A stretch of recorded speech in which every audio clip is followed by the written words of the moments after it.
नमस्कार साथियों, एक बार फिर से आपका स्वागत है मेरे चैनल पर। मेरा नाम है भरत कुमार शुक्ला और आज हम लोग बात करेंगे कि फार्मेसी जगत में एक बहुत बड़ा बदलाव आने वाला है। यानी कि डी फार्मा और बी फार्मा करने के बाद भी अब आप लोग अपनी जो फार्मासिस्ट की प्रैक्टिस है वो आप नहीं कर सकते हैं। ऐसा क्यों है, इसके लिए हम लोग चर्चा करेंगे। आज की एक न्यूज़ के ऊपर ध्यान देंगे। सबसे पहले तो फार्मासिस्ट बनने के लिए देना होगा राष्ट्रीय एग्जिट टेस्ट। सरकार ला रही है नया कानून। ठीक है। तो इसमें कहा गया है कि फार्मासिस्ट बनने की प्रक्रिया में बड़े बदलाव की तैयारी शुरू हो गई है। सरकार ने नेशनल फार्मेसी कमीशन बिल 2026 का संशोधित मसौदा तैयार कर दिया है।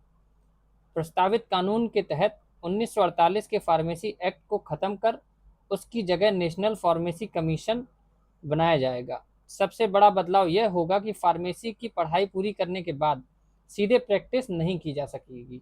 वही जो मैंने अभी आपको बताया कि आप फार्मेसी की कोई भी पढ़ाई करेंगे उसके बाद डायरेक्ट प्रैक्टिस नहीं कर सकते हैं। इसके लिए आपको फार्मासिस्ट बनने के लिए राष्ट्रीय एग्जिट टेस्ट पास करना अनिवार्य होगा। स्वास्थ्य एवं परिवार कल्याण मंत्रालय ने बताया कि पहले जारी मसौदे पर मिले सुझावों की समीक्षा कर संशोधित मसौदा तैयार किया गया है और अब इस पर 31 जुलाई तक लोगों के द्वारा सुझाव मांगे गए हैं। इसके बाद अंतिम विधेयक तैयार किया जाएगा। आप समझ रहे हैं, इसके बाद अंतिम विधेयक तैयार कर दिया जाएगा। इसके पहले जो था वो था 1948 का फार्मेसी एक्ट। ठीक है। तब से लेकर के अब तक यही एक कानून था जिसके द्वारा सारी चीजें चलती आ रही थी। फार्मेसी एक्ट से लेकर के अब जब बनाने जा रहे हैं वो है नेशनल फार्मेसी कमीशन बिल 2026। इसमें अभी सुझाव मांगे जा रहे हैं। आप लोगों को अपने अपने सुझाव जरूर देना है। ठीक है।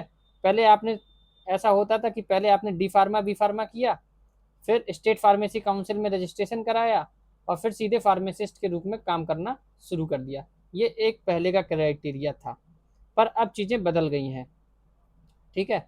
तो अब इसका मेन उद्देश्य क्या है, क्यों लेके आ रहे हैं इसको, तो ये है कि पूरे देश में एक समान गुणवत्ता लाई जा सके।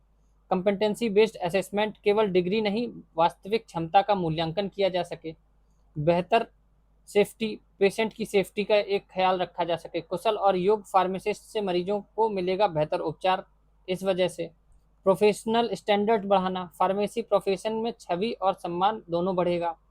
और भविष्य के लिए तैयारियां, ग्लोबल स्टैंडर्ड्स के अनुसार हमारी शिक्षा और प्रणाली में एक इजाफा किया जाएगा। ठीक है। देश को योग्य और जिम्मेदार दक्ष फार्मासिस्ट प्रदान करना इसका अंतिम लक्ष्य होगा। फिलहाल इसकी जो यात्रा रही है वो ऐसे रही है कि 1948 में फार्मेसी एक्ट लागू हुआ। 1949 में PCI pharmacy commission of India की स्थापना हुई। अब 2026 में नेशनल फार्मेसी कमीशन बिल जारी किया गया है और 31 जुलाई तक जनता से इसमें सुझाव आमंत्रित किए गए हैं। अब इसकी आगामी तैयारी यही होगी कि जैसे ही सुझाव पहुंच जाएंगे उनमें कुछ बदलाव करके और फाइनल रूप में हम लोग संसद में ये बिल पास कर देंगे और उसके बाद ये एनईटी, एक प्रकार से मान लीजिए नेशनल एग्जिट टेस्ट, आपका अनिवार्य हो जाएगा फार्मासिस्ट बनने के लिए। तो ये तो खबर थी अखबार वाली।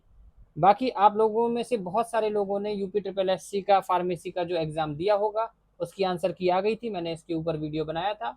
अगर आप लोगों ने देख लिया होगा तो आप लोग अपने नंबर यहाँ पे कमेंट बॉक्स में छोड़ सकते हैं।